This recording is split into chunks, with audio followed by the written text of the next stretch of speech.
Good afternoon. How are you guys, Justice Warriors? Thank you for joining me. I'm doing my Cliff Notes from this morning's live. Oh my goodness, if you could have been here this morning. If you missed it, I'm glad because it was a bit nuts. The computer was giving me all kinds of trouble. So, mayhem was my word of the hour. I must have used that word like 10 times in the video. So, I need to give that one a rest.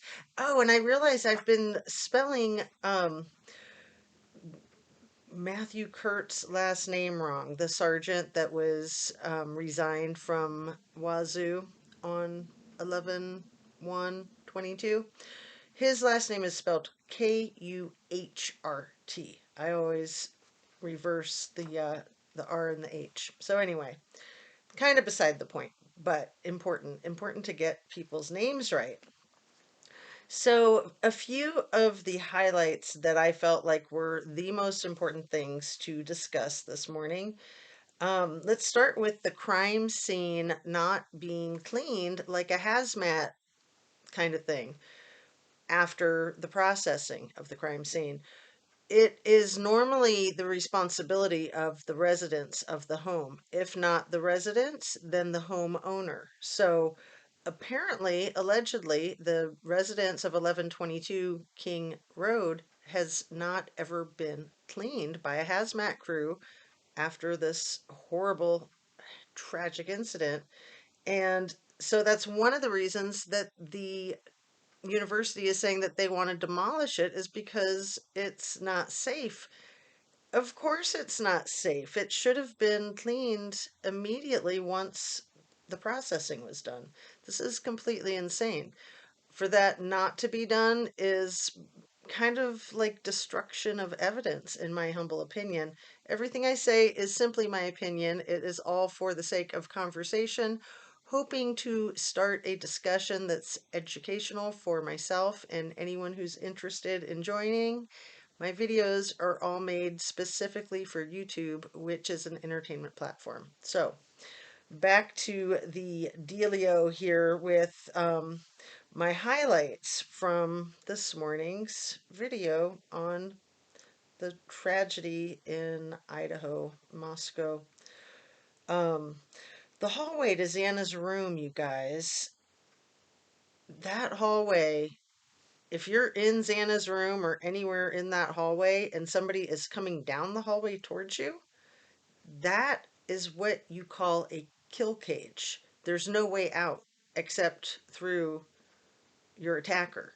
So, whoever did this, whoever assaulted Xana and Ethan, basically had them in a kill cage. And the kill cage is something that I learned in studying the O.J. Simpson, Nicole Brown Simpson, and Ron Goldman case because O.J. had, or allegedly O.J. had, Ron Goldman in a kill cage with the way the hedges and the fence and the gate were designed. Ron put up a really good fight to OJ, but he didn't have a chance. OJ was a Heisman Trophy winner. He was a freaking ninja, and he had every advantage in the world, and the biggest advantage being the layout of the area where they were having their combat. So, um, I really want to know who was at this football game that happened on November 12th. This was a big football game for this school. It was their rival team, I understand, UC Davis. So, of the people involved in this tragedy, the survivors as well as the victims, who was at the football game and who wasn't at the football game? And how come that's not discussed? How come that's just sort of skipped right over? Like, well, let's just start doing a timeline around 9:30 or 10, right? That makes no sense to me, except that they just don't want to attach the crime to the university and to the football game. And that kind of distancing makes me suspicious. The other thing I wanted to discuss about the lay of the land is the step. You guys, there's a step from the kitchen up to the living area. So if you're not familiar with that step, when you're coming up that step or going down that step as you're going into the kitchen, that could really throw you off. So that step is like a big light bulb to me. Like whoever did this either had to know that step was there or they might have tripped. They might have, you know, almost fallen and just barely caught themselves.